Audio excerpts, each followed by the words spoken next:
You're listening to Grassroots Communities What Really Matters podcast. My name is Ben Carpenter, and we will be talking with young people across Bristol about what really matters to them. Also, we'll be talking with adults in communities with lived experience and professionals like youth workers about what it's like for young people growing up in our city today. On today's show, we met up with Jayden to find out what really matters to him. Hello, Jayden. Good to see you again. Thanks for coming. And like I said, today we're just going to chat to you about really what matters to you. And first of all, do you want to explain to people about how we first met? So I think it was around last year, maybe early 2021. I was picked, so Miss Lee, my head of the year, came and got a few of us out of our tutors and explained what we were doing, and she said it'd be starting the next week. So I think it was like the next Monday. We met you and Laura. And we were told about the grassroots that we'd be doing, and over the next few weeks we'd be learning like different skills like communication and everything like that. And then we wrote down like what we wanted to achieve by the end of the thing. So this was like, I think this was like April. And You got a good memory. yeah, I think it's like April or March, maybe May. And then over the next few weeks we actually like done like loads of cool stuff, and then we like doing a project for like to help the community. And I think it was either between like tackling like knife crime and doing a food bank. And obviously we ended up doing a food bank. Can you remember what you said? I mean, that was it, wasn't it? In term one, we've done all these different skills to bring the group together and for you to learn different things that would help you do a social action project. But you lot all chose various things, didn't you? Remember? And then you basically voted on what those things were going to be. I'll be honest with you. When we walked away, because I think the two main ones were something around knife crime, was something around shoplifting. nicking food, wasn't it? Yeah, shoplifting. And in the end, you lot all voted for something around nicking food. Yeah. And then it evolved into something which you can say in a minute. Yeah. But I remember walking away from that session with the other youth worker, Laura, and she was like, this is the truth of what happens when you do these kind of sessions. She was like, that is going to be well dry. A project on nicking food. How are we going to do that for another term? Do you know what I mean? Yeah. And I was like, you just got whatever it is. It's what young people want, and we go with it, and let's just see what happens. Because normally, when you give them the chance to do what they want, greatness happens. So we move on. Sorry, mate. So yeah, what happened then?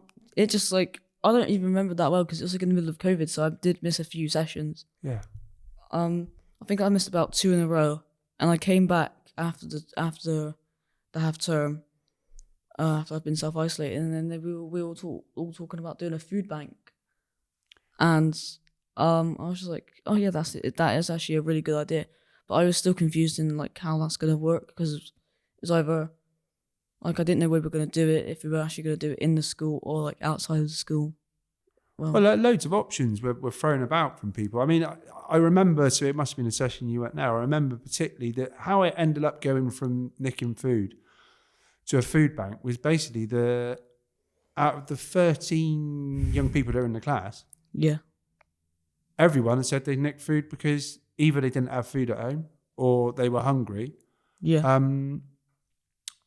Or they were showing off in front of friends.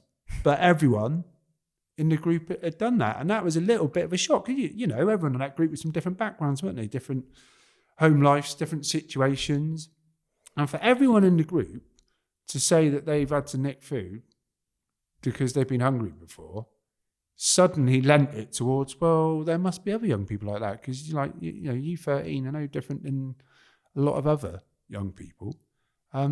And it then come from that point that it was like, okay, so how can we provide food for other people that are in the school without others going and nicking stuff? Because we ended up talking, didn't we, I think, about the impact of what happens if you go and steal things and what happens if you go to prison and all that kind of stuff. And it evolved. And it was amazing to watch and witness. Can you remember when you written something for the supermarkets? Do you want to explain a bit about that? So like, wasn't I like, I think I was chose like to write something to like the supermarket, like to like ask if they could help with the food bank. So that's it. So you wrote something, and then a letter to try and get donations. And we got Morrison's involved, didn't we, with like donating loads of the food. And then you got to a point you've done some kind of social media video. Remember that? Yeah, that was quite funny. You were all doing different accents. That didn't go down too well with the school. It was fun though, wasn't it? Charlie was really good at that. He was, wasn't he? I tell you what, he's definitely, if he wanted to, he's got a chance to get on stage or to be a comedian, because that was quite amusing. Especially the Scottish and the Russian accent. Yeah. Perfect, absolutely perfect. So yeah, you've done all that. You promoted it, didn't you, to other people, other teachers, to try and like help the food bank. Promoted it to other like young people in the school, and you've done loads of posters and stuff like that. Yeah, they're still around the school, the posters. So how many like paint a little picture? I mean, maybe we're going on about this a little bit too much, but paint a little picture, because we got you to the point where you developed the food bank. You were getting donations there. Young people started coming that needed a bit of a helping hand, like a lot of people do. Nothing wrong with that. To get a few items, and you come up with an idea. What was the idea about how many items and all that kind of stuff? You had a system, didn't you? Oh, yeah. I think it was like 5 items. I think it's gone up. I think it's gone to 7 or 8 now. But yeah, it was 5 items, and yeah, it worked really well. But we did get a bit of like feedback about like how 5 items wasn't really enough, so like we did change it. But like we put up loads of posters around the school. I think it ended up being like 20 posters around the school, and that worked really well. Like people were like coming like on the first week. I think it was ended up around 15 people, maybe 10 came on the first week, and then the next week we put like arrows pointing, like because some people actually came up to us like at break time, where is it? And so we just decided to put arrows, and that worked really well. Like the next week, like every week it's been getting like more and more, like people have been coming. Last session we done before Christmas, right? And that was I think it was the 3rd one when the food bank was open. There was 50 odd young people. That's unbelievable. Yeah. And at that point you haven't actually that was just 1 year group. Yeah. And that shows you, like, I mean, I don't know if you really kind of appreciate what you've done. I got no idea how many other like youth-led food banks there are out in the universe. Maybe someone might be able to tell us, but I can't imagine as many. And it come from you lot. You run it. You still run it now, don't you? You bring all the stock in. You get all the stock. You keep the stock list. You promote it. And how long has it been going on for now? So now it's with the school. So we passed it over to... Since like early December, I think. So that's 6 months. And it's still... So did you do it last week? Oh, yeah, and I'm doing it tomorrow again. Doing it tomorrow? Yeah. See? Amazing. I literally cannot put it into words how amazing it is. When I come back and visited the other week, and there was still loads of young people that were part of the original project, was still involved. Yeah. I haven't got any words to try and explain it. I just think it's amazing. And what you need to understand is as well that kind of thing doesn't happen every day. No. And I don't think you give yourself credit for it as well as some of the other young people. But you will. Anyway, so what was it like for you as well growing up? Like when you were younger, because I know everyone in the group had different backgrounds, didn't they? They all come from different backgrounds. What was it like for you growing up at home? Well, I mean, the first few years of like I don't really remember obviously too much. Yeah. And it's a pretty calm village. Like nothing went on there, and we just went along like a normal family. But I think I was around like 4 maybe. So we lived on this, like, we moved to like this like newly built, like do you know when like houses and estates, like when they're newly built. So we moved onto one of them, like into like I think a 3-story like house, like and like the first few years was pretty like, I wouldn't say normal, obviously not normal, but like I think about the first year I just stayed there.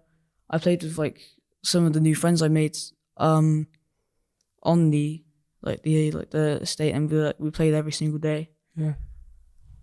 So yeah, and then I think it was around like the next year I moved. So at the time I was living with my nan, and I moved back in with my mum, Okay.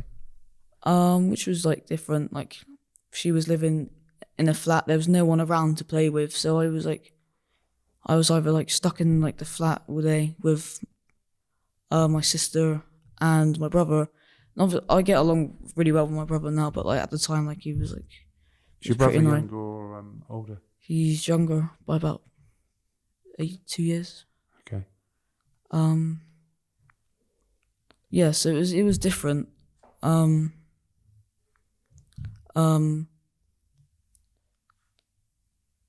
But really, How did you end up? I miss like playing like with my friends every day. How old were you when you moved away from that area then? How old were you when you moved away from there? And why did you move away from there? Like, I mean, again, only talk about what you want to talk about.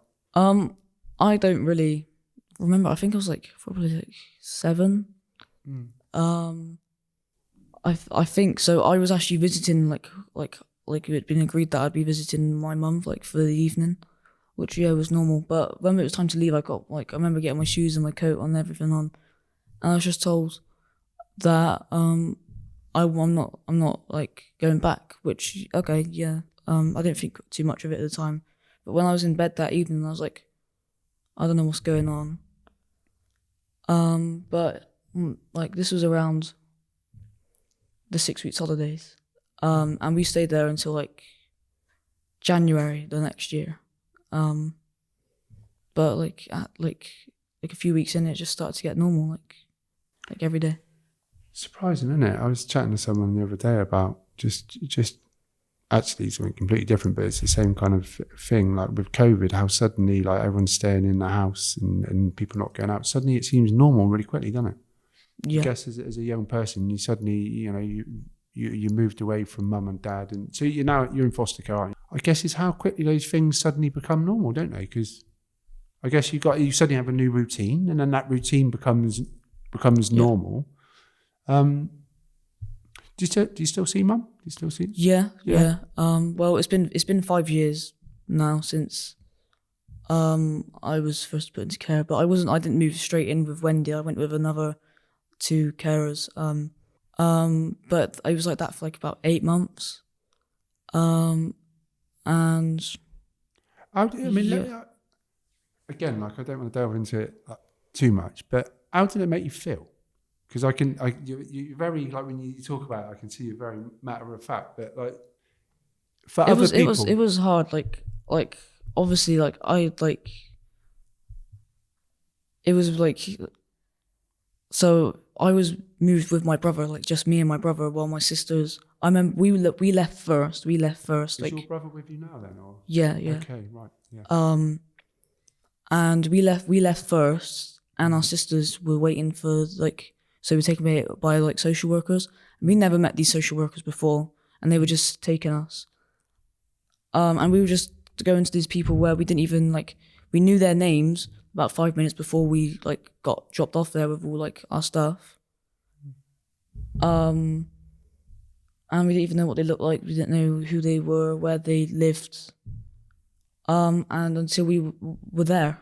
And yeah, it was pretty scary. Like Reese, I think he was like 5 maybe. And I was like just turned 8 maybe, like 8, just like turned 8, 7. You were taking care of him? Yeah, at the start he was really confused, he didn't know what was going on. And he took like ages to settle like in, like he didn't get any of it. He didn't get what's happening. And like then he was like the opposite of who he is now. So he was like really loud, and you couldn't like get him to be quiet and everything like that. And like making him understand, he couldn't understand what was going on. But after a while, he did settle in, like maybe like 2 months after he settled in. Do you think? Because I mean, that's a lot to deal with. Yeah. That is a lot to Yeah. deal with, and I know you're very calm in how you talk, in generally in your persona, and which is a good trait to have. I wonder. I mean, how do you think? And do you think? I don't know. Maybe you don't. How do you think that? Because there's going to be people out there that have been in care that are going to listen to this, right? And there's going to be people out there that may go into care. And there's going to be people out there that have never been in care. But and actually, it's a little bit of learning, listening to someone talking about their experience. And I just wonder how do you think that it's impacted on you? Good or good or not so good. And do you think about it? Is that even a question that makes any sense to you? Or Well, I mean, it's definitely impacted with school and everything. Not in a bad way. I was never be able to find time to do my homework at home. I wasn't really good in school. I didn't know how to do division or anything like that. I knew how to do column method, and that was it. I didn't know how to do anything like that, bus stop and everything like that. And I was always putting the lowest sets for everything a group that was taken out of class to do not easier work but do the work in a slower process. Yeah. But after I was moved, I could find time, and there was more books to read, and I found time, and I got there was this book of history of kings and queens of England, and I got really interested in that, and now that's just I love history, and I love everything about it now. And I've learned a lot since in 5 years. Do you think then that by the sounds of it is because you've had more time, probably less noise? I don't know. I'm saying words that might not be the right words to correct me, but less less chaotic. At most times it was 8 of us at home, so it was our mum, our uncle, our nan, our granddad, and then all our siblings. And I never been able to time for. I shared a room with Reese. Paisley, my younger sister, was she was 3, and she was pretty difficult to handle with. She would have tantrums and everything like that. It must have been difficult for your mum, 100%. But what's interesting is that it sounds like since moving in with Wendy and being in foster care, it's giving you a bit more space. I mean, all I can say is that there's a reason why you've been invited here, because when we were doing that project, what was the project called again? I've forgotten the name of it. Oh my God, you lot named it. What was it called? South Feast Pantry Food Bank, that's it. When we were doing that, it was very obvious how intelligent you were, right? Not only that, it was fairly obvious that you've been through some challenges, and actually you were doing really well, and you were committed to make that project work. And it really, really shone through. I wonder as well, what other things do you do out in the community? Are there any clubs or things that you do with friends? Well, I mean, I do cadets Mondays and Thursdays, so it's really fun. So I started in October, and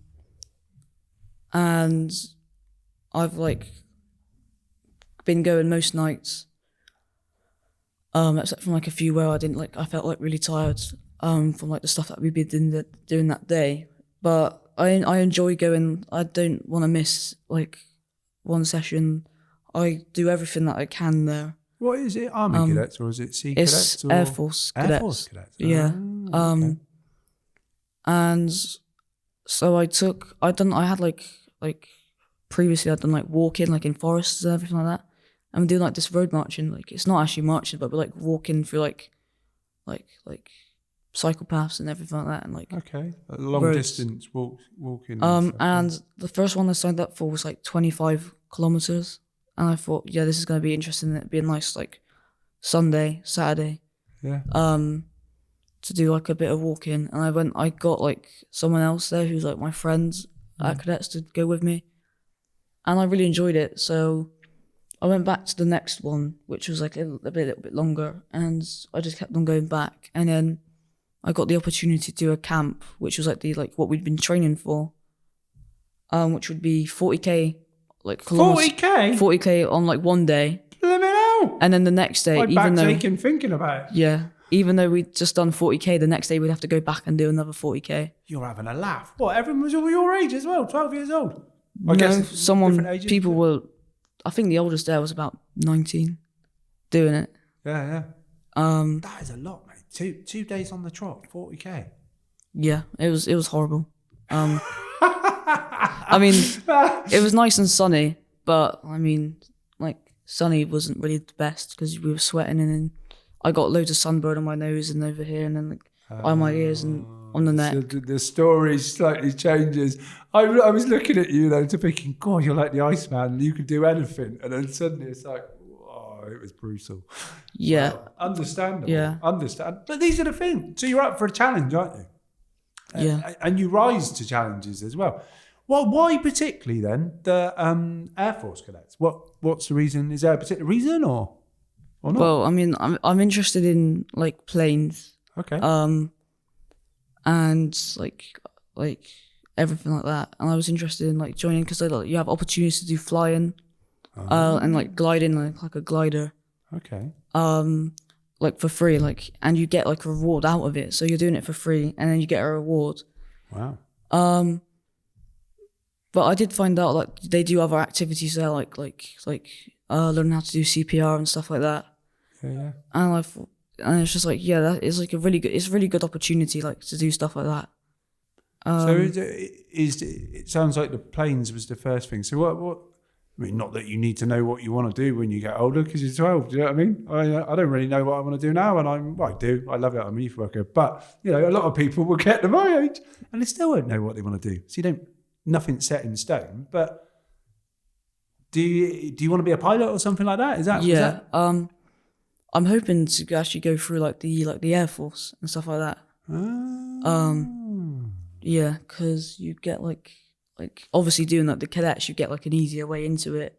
Yeah. Instead of like signing up when you're 18, which like you can still get into it, but you know when you've done through the cadets, you get like more like the feel for it, like you know what's happening. Well, it'd be And you can get references, won't you? So you'll get references from the cadets. All those things are helpful. Do you know what I mean? Yeah. So have you been flying already? Did you say? Yeah. I think this may come out. Let me write that down because I got a feeling this might crop up in a little bit. That with stuff. What's it called when you got the? I can't remember the name of it, but basically you're in a simulator, and a flight simulator. Yeah. There's got to be someone listening to this that could get Jayden an opportunity on a flight simulator. So what? Yeah, so he can feel the G-force. So he's on in Concorde or something. I've seen the ones where they get like someone and they spin around in like a shuttle, and you've got to like do these weird breathing techniques not to pass out. Yeah. And it looks really cool, but. Well, mate, I don't know. Anyway, I mean, I won't say anything more about it now, but we're just saying, Tim Peake, he's an astronaut. He started off by going to the cadets. Who knows? Then he went into the Air Force. He was flying planes for the Army. Then he went into the Air Force. With the RAF. Who knows where this could go? Sounds like I'm going to ask you something about this a bit later on. Anyway, as we move on to the next question. So everyone gets asked the same questions, by the way, with this What Really Matters podcast, just because it feels like it's a fairly straightforward format, just to get your views. And I wonder, do you feel like your voice is heard? Now, that could be at home, that could be at school, that could be in the community, wherever. Do you feel like you get your voice heard? Yeah. At home, my voice, like, there's 5 of us, so it's not really that hard to get like your voice in, but like. Well, some people that's normal. Yeah. You're coming from like 8. We've got it's not like a loud house, like it's pretty quiet and chill. Yeah. And everyone like knows like they can obviously not say whatever they want because like it has to be like respectful, but they can say their opinion if they think it's right. Good. Yeah. Not everyone's got that, as you know. Do you know what I mean? Through your own experience, that's not a given, is it? What about school then? Do you feel like your opinions are listened to and your voice is heard? Like in the subjects that like I do like and I want to actually like use to like I don't like I've got to do like stuff like food tech and like music and stuff like that, but like they're not really subjects that I want to like use when I'm older. Yeah. I will like say like some stuff, but like in like science and maths, I will like put my opinions in, and like in English, I'll say something about what we're doing. But yeah, school. Well, that's all right. I mean, look, no one likes everything, and no one's going to utilise everything later on in life. So you don't have to worry about that. We're all human, and we all have different interests. I wonder whether there's things that you're passionate about. So it's just like, and I say to you about what really matters to you, or whether your voice is heard. It's like there could be things that mean something to you, that really matters. And the whole point of this podcast really is called What Really Matters, for the simple reason is that we wanted to provide a platform for young people with no agenda to say those things that really matter to them. And who knows, things may come from that. Or it might just be that you do have your voice heard on stuff that matters to you. And there's no right or wrong answer with this. So I wonder if I put that question to you about what does really matter to you, what would those things be, or what would that thing be? Probably like school. Like school matters, like obviously because you got to get like your education, but like friends, like the friends at school matter, and like friends like everywhere, like they matter, like they help. Because if you were on your own, and say you were like feeling like depressed, and like no one was helping you, like then you know you've got someone to help you, even like they might be saying, you look really good today, like stuff like that. That can like help someone, even if it's like just making someone feel better, like overall, like with everything. And like even like, and having parents, if you hate them like or not, like they're still your parents. Like if you really do ask for like the time, obviously not everyone's got like that, but like if you ask them for like the time to speak, they probably will say yeah, like just like speaking, and they will like tell you like if you're feeling down, and just like yeah, even if you're pretty happy, that they're your parents, are there for you, like no matter like what. It's interesting you say that. I mean, and you know that's quite. Well, I wouldn't say it's profound, but it's an interesting thing that you're saying. At 12 years old, you know, a lot of people wouldn't necessarily think about that. And I find the fact that you're saying about, you know, for you having people to talk to, about having friends to talk to when, you know, things might be going on, but also the fact that you know that you're there to talk to others as well. So you've already identified when other people need a bit of a helping hand. And I'm making the assumption, does that come down to the things that you've been through yourself, that you really understand that sometimes people need others around them and not everyone has them around them? And yeah. I mean, I don't want to put those words into your mouth because I don't even know all this information before we started talking, but it all makes more sense about how and why you're so caring and gentle with people. It all kind of, yeah, it all makes sense a bit more to me now. And I'm sure it makes sense to people listening as well. Okay. Well, I tell you what, that's interesting about what really, but people do matter to everyone. And obviously people need to have someone to talk to. Not everyone does. And maybe it's about making time, isn't it? That we all got friends, or we all have people around us. And sometimes we know that those friends aren't talking to us or don't seem so happy or seem a bit down. And instead of maybe waiting for other people to come to us, maybe sometimes we need to go to them, because it's not easy, is it, when people are feeling down and they might not have the courage or have the headspace to come to you. So, I mean, it is something worth thinking about, and it 100% matters, doesn't it? Good point. I wonder then, so what we've been doing since we've been doing this podcast, at the end of the podcast, we've always we've said to someone about an ask. If they can ask the world anything, wherever it is, whoever they are, it could be 2 people that listen to this, it could be 222, who knows? It could be 1 million. I doubt it. But you never know. You never know What would that ask be? It could be anything.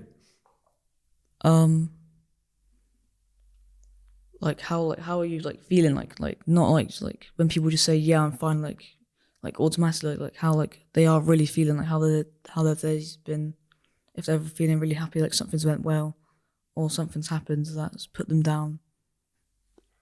Like, so your ask would be about how they're really feeling, like how others are feeling. Wow. This is another little moment. We had one last week with Tanika, and again, there's no right or wrongs. Like I said, like says a little bit about you, doesn't it? That you're asked that could be anything, and we'd already spoke about something previously, didn't we? And what you're asking for is to make sure that others are okay. And mate, that is admirable. I'm using a word that you might not know what it means. I don't even know what it means really, but at such a young age, to be thinking about others more than yourself is a quality to have that will set you going places in life. Now, I'm going to say this as an ass because that was amazing that you just said then. But the fact that you've been talking about planes, and it sounds like there's an interest in planes, and you'd like to get out in planes and experience that kind of thing, and maybe be a pilot one day. I wonder whether anyone that's listening to this might be able to support you into an opportunity in flying a plane, doing a course in flying a plane. Do you know how old you got to be to fly a plane? Like, how does that work? Well, I mean, like, obviously I done it like last year. I done it in like September, but like. So you went out in a plane last week? Yeah, okay. But obviously I had Wendy in the back, but it's like she wasn't. Like, she was just there in the back. So worrying about the screws coming out. Yeah. She said a minute ago. She was just in the back. Well, just sat there. We just dragged her up with us, but we like it was still basically it was the same thing. Like even if she wasn't there, like it was just the same thing. So you need to have at your age then. You need to have an adult with you. Okay. Yeah, so, but when you do it, is there a course that you can do now? So if someone's out there that does flying training or that provides courses for people to learn to fly.